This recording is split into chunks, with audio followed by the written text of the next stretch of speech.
All right. Welcome to the John David Ebert School for the Study of Culture, Cosmology, and the Arts. This is our third course. This one will be on the novels of Cormac McCarthy. And so what we'll be doing for the next 8 weeks is going through 8 of McCarthy's best novels. But the problem with McCarthy is that he never wrote about anything, a bad book, a bad screenplay, a bad play. It's all protein with McCarthy. Can't say that about very many writers, actually. Usually, most writers make a misstep somewhere. There are weaker Thomas Pynchon novels, better ones, and so forth. So it's not that way with McCarthy. You can read absolutely everything straight down the line, and it's all about the same level of quality. So in this video lecture, we'll be looking at his first novel, The Orchard Keeper, which is surely one of the best first novels ever written. Probably up there with Joyce's Portrait of the Artist as a Young Man or Thomas Pynchon's V, novels like that that are really just, the author just comes out guns blazing out of the starting gate here. He was only 32 years old when he published this, and in 1965. So now let's take a look at his oeuvre, an overview of his oeuvre here. Here he is on Wikipedia, and he is now 89 years old, and he's got 2 new novels coming out this year, The Passenger and a short offshoot from it called Stella Maris, and we'll be reading The Passenger later on in the course here, and possibly a glance at Stella Maris as well, although that doesn't come out till December. Okay, and then so he's 89 years old. He was born in Providence, Rhode Island, July 20th in 1933, and so here's The Orchard Keeper. This is the novel that we'll be looking at here in this lecture. And let's take a look down here at the bibliography. I want to just briefly go over, I think he's written something like 15 works altogether, including 2 short stories, Awake for Susan and a Drowning Incident in 5960. There's nothing special about those 2. That's apprentice work. It's astonishing, though, that it only took him 2 sort of amateurish short stories to all of a sudden, put out The Orchard Keeper, and it's absolutely fantastic. It's a quantum leap from these 2 early short stories. And so we have, the primary works are The Orchard Keeper, 65, Outer Dark, 68, Child of God, 73. And these are very dark works, and each one is darker than the one before it. And that is one of the running themes of McCarthy that I want to look at, is this idea of the encroaching abyss, the encroachments of the abyss. And the abyss is the realm of nihilism and meaninglessness, which is something that he chronicles as his oeuvre evolves over time. And then he publishes in 1979 his autobiographical novel, Suttree. And that's the last of his Southern novels. So he has 4 Southern novels. We will be looking at Orchard Keeper, Outer Dark, and Child of God as loosely as a kind of Appalachian trilogy. They're all set roughly in the Appalachian world there. And then in the 80s, he moved to Santa Fe to work on his masterpiece, Blood Meridian, which came out in 1985, which constitutes, for the first time, a kind of elevation of the pop genre of the cowboy, sort of Zane Grey, Louis L'Amour Western, to the level of a work of high art. That's what it is. And then he follows that with 3 more sort of westerns, or novels about the disintegration of Western values, with All the Pretty Horses, The Crossing, Cities of the Plain. This is the Border Trilogy, which we'll be reading as well from the 1990s. So we'll be reading this early trilogy, Blood Meridian, and the Border Trilogy. I had to leave something out, and I wish that we had more time, because No Country for Old Men is one of my favorites, as is The Road, but I had to leave something out to make room for his brand new novel, The Passenger, which is due out October 6th, and we'll be reading that in our last class, the 8th class. He's been working on that forever. Looks like here about 16 years, and it's apparently about the sort of a history or archaeology of the atom bomb and its creation out here in the New Mexico desert. Okay, so over time, as I say here, the abyss encroaches. There are hints of it in The Orchard Keeper. The Orchard Keeper is a novel about the slow, gradual disintegration of a way of life that industrialization and modernization is putting to its end.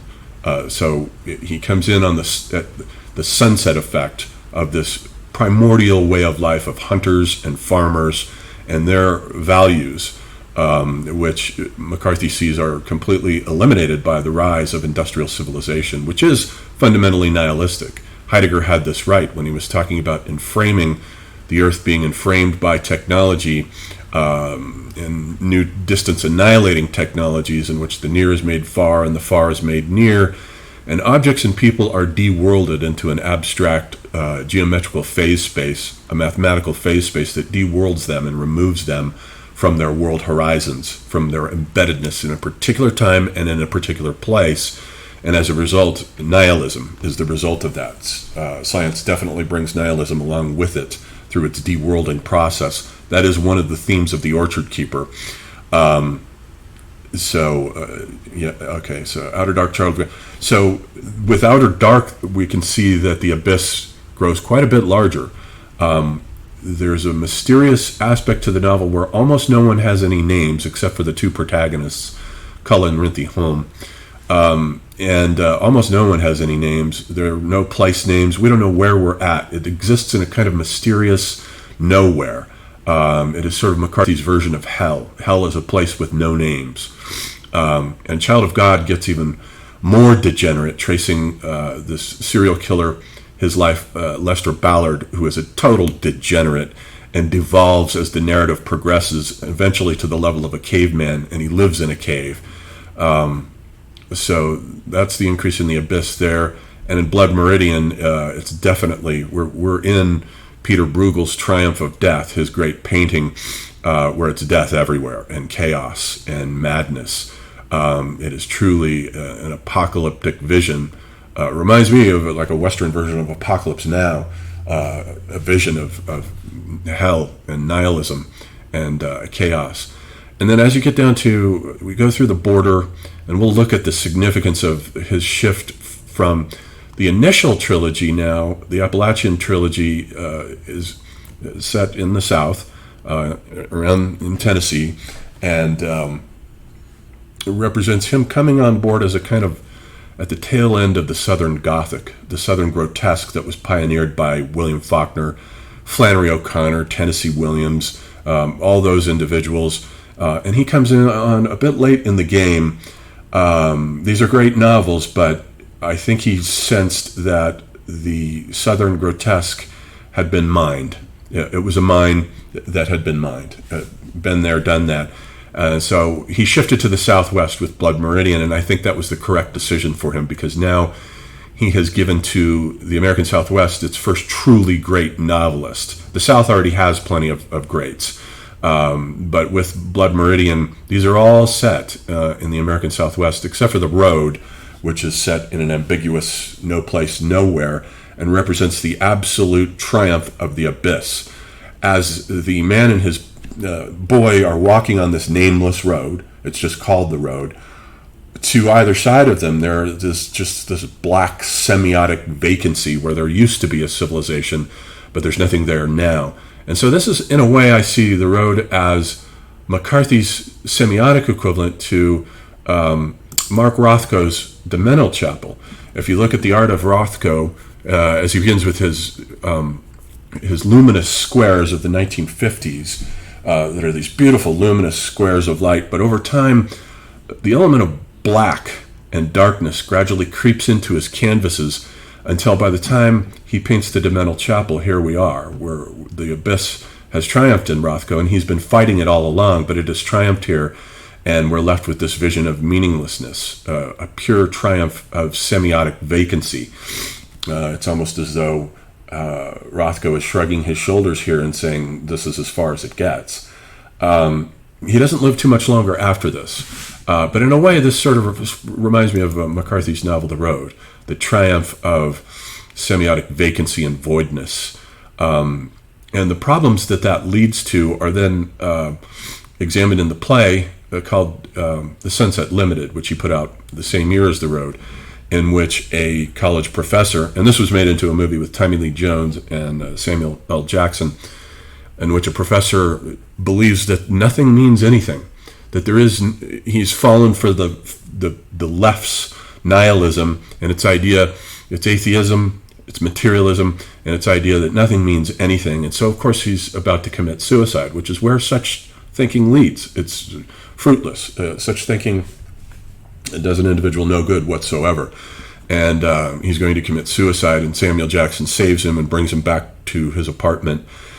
And they hash it out and talk it through, but it still doesn't change his mind. He still leaves that apartment with the full intention of committing suicide, and we suspect that he does so. That's the outcome of The Abyss. That's when nihilism has been taken that far, and all values worth living have been stripped away from you as an individual. What else is left? And then The Road and Sunset Limited were the last two things he published, and then we're looking forward to The Passenger later on this year. All right, so let's take a look then at The Orchard Keeper. And now, The Orchard Keeper is a novel that begins with a murder. We have four protagonists, and the protagonists. This is a novel about men. Women have hardly any place in this novel whatsoever because it's about men.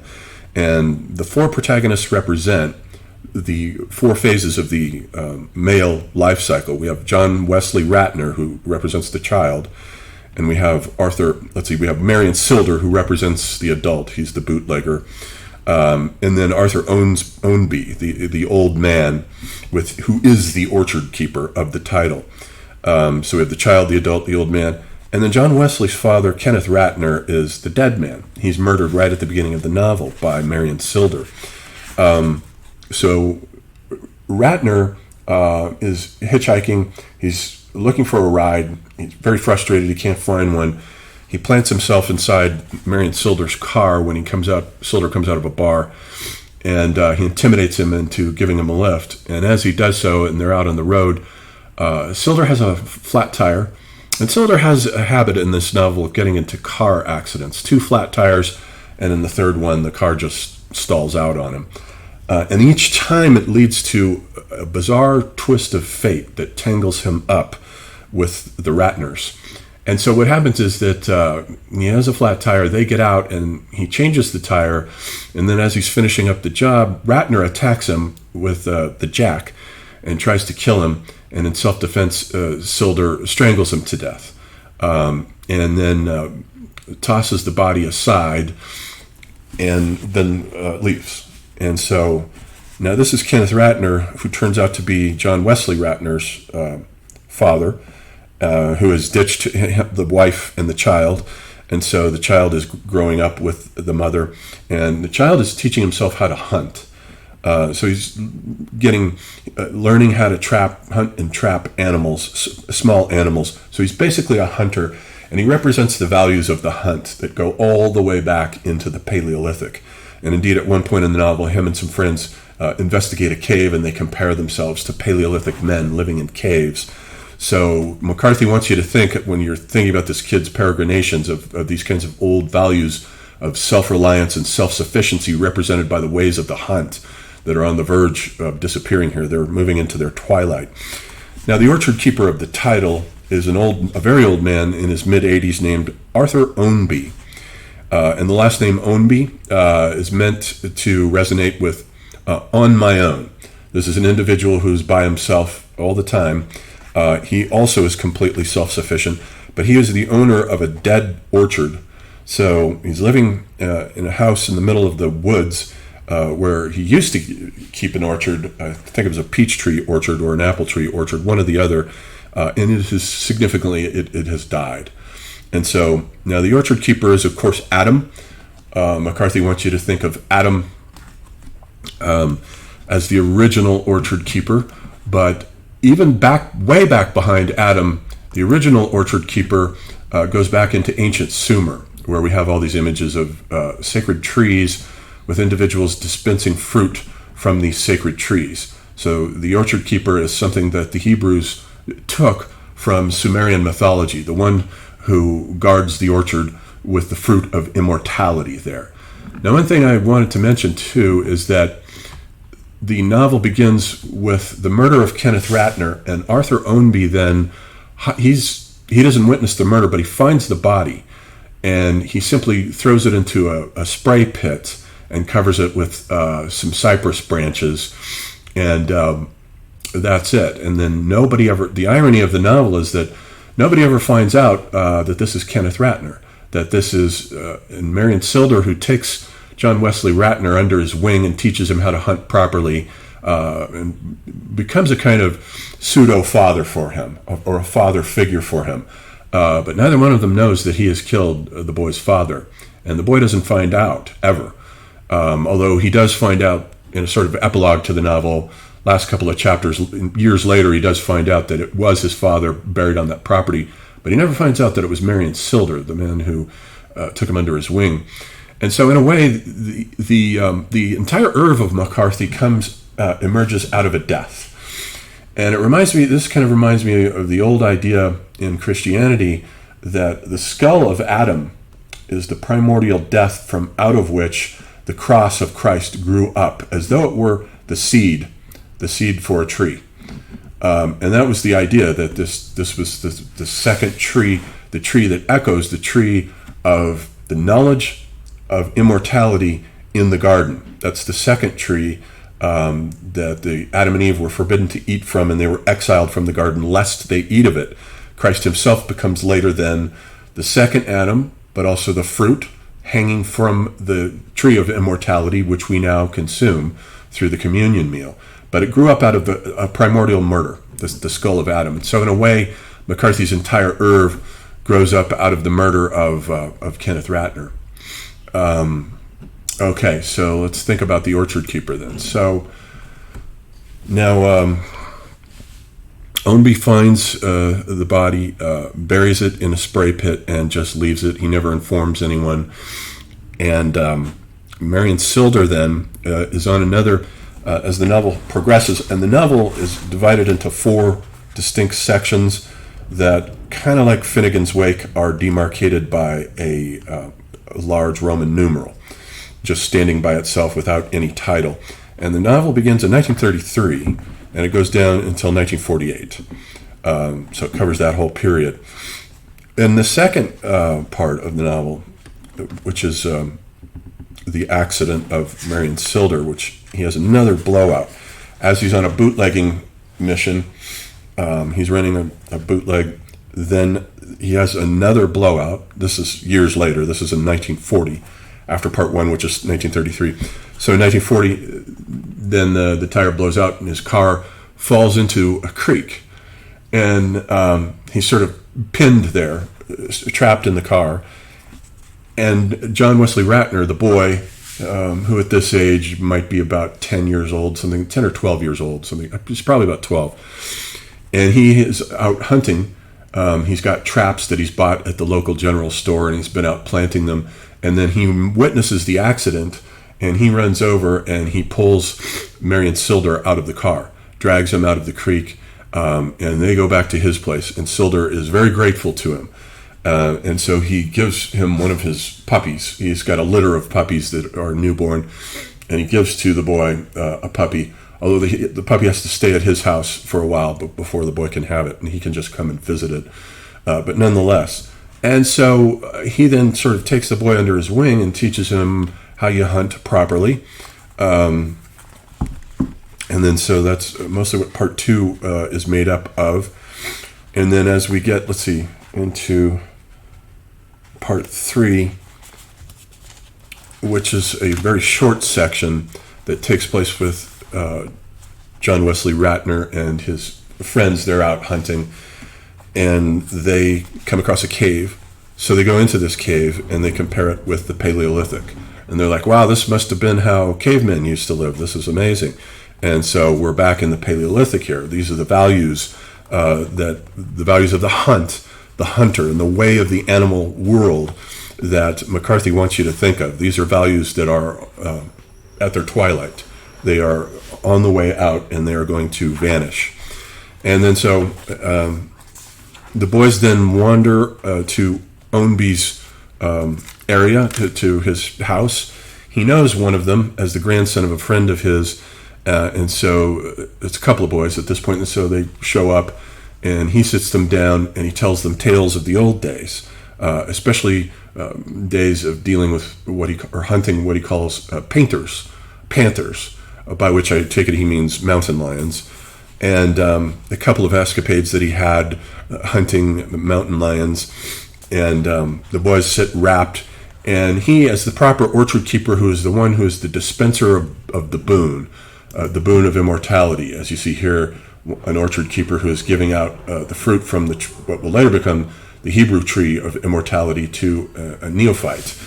So he dispenses some wine to them. He has a certain kind of special kind of wine that he dispenses and he gives to them, and they drink it while he's regaling them with these stories of the old days and dealing with animals. So it's a very short section, but it's poignant and it's very important to understand the values that it represents. And then when we get to section 4, which skips over a few years, it eventually ends in 1948. Then it all comes crashing down. Nemesis, on both the two primary male protagonists, Marion Silder, the bootlegger, and Arthur Ownby. Arthur Ownby, in a previous chapter, has had a government tank. I don't know whether it's a water tank or it's some sort of storage tank that's up on 4 legs, and it's owned by the government, but it's on his land, and he fundamentally resents it. So he loads up a shotgun one night and goes out and fills it full of holes, and Marion Silder witnesses it. He's off doing a bootleg run, and he happens to see it. The two have no contact otherwise, but he sees Arthur Ownby shoot up the tank, and he knows it's not good news. So then Ownby goes back home. But then in chapter 4 we get Nemesis, and government officials come out. I guess the police actually they come out, and they want to take him and arrest him. And so he holes up in his house with his shotgun, and they have a shootout. There's like 5 or 6 cops who are shooting at him, and he shoots 2 of them. They don't die, but he does shoot 2 of them, and so they pack up and leave. And then he doesn't waste any time. He realizes that it's his time has come. He has to leave his house that he's been living in for decades, and so he packs up a sledge and his old hound dog, who's worn out and can barely see, and a sledge full of his belongings, and then he has a cane, and he heads out for the hills, which he knows very well, way better than the police do. And so for a while he just becomes an exile. He is Adam, having been exiled from a dead garden. In this case, the garden has been dead for a long time. The garden of the old days and the old world and the old values that he represents is now fading away over the horizon. It's in the past. And then so he leaves. So we have the old wandering codger with his cane, and he wanders, and eventually, though, he is caught. One day when he comes to do trade at a local general store, and a cop has been stationed there who keeps showing up there every day because he knows that Arthur will show up there sooner or later, which he does indeed. And so he is then arrested and put into a car, and then as the novel ends, we find him, he's been put into an insane asylum where he will die, undoubtedly. And that's how he will spend the rest of his life. So that's it for Arthur. And then Marion Silder comes to a kind of end, not a complete end in his case, but he is arrested. His car once again fails him. This time it simply quits as it's going over a bridge. It quits, and then the cops catch him, and they arrest him, and they put him in jail for bootlegging. He's only in for 3 years, though. But now John Wesley Ratner goes to visit, in the end, he goes to visit both of them. And he visits Silder, and he says, "So what happened?" And he says, "Boy, you shouldn't be visiting me here. Don't come back here. Don't worry about it. I'll be fine, and you'll be fine." And basically that's it. He sort of pays his respects to the only father figure that John Wesley Ratner has ever had. And so once he pays his respects, then he says farewell to Silder, who leaves him in jail. And then he goes to visit later, this might be like a year or so later, he goes to visit Arthur Ownby in the insane asylum, brings him some tobacco, sits down with him, talks to him, And he realizes that Ownby is under the impression that his confinement is only temporary and that he'll eventually be allowed to return to his house, which of course isn't going to be the case. And I think the boy realizes that. He knows it. And so he says goodbye to him, and that's it. Ratner has had these two sort of father figures, a grandfather figure in Arthur Ownby and a father figure, however fleeting and fugitive, in Marion Silder. And now he has to say goodbye to both of them, and he's on his own. So at this point, years then go by, years later, and then the novel ends in 1948 with John Wesley returning back to the town and visiting his mother's grave. And then the town is called Red Branch, and it's slowly disintegrating and dying out. It has become depopulated, and it's dying. And so along with the death of the values represented by the farmer, the ancient agrarian farmer going all the way back into the Neolithic, and then back before that, the hunter going all the way back into the Paleolithic, McCarthy sees those values as completely under threat by industrial civilization, by modernity, which he absolutely rejects. And indeed, a great deal of McCarthy's work can be thought of as a fighting of the Civil War by other means than guns. He is a conservator of archaic values and rejects modernity. And then so in the last paragraph, he says that the town it eventually becomes a ghost town. So the novel is the story of the death of a town, actually, told through these four male characters. All right, so that's our first novel, The Orchard Keeper by Cormac McCarthy. And so I'll look forward to discussing it with you in class.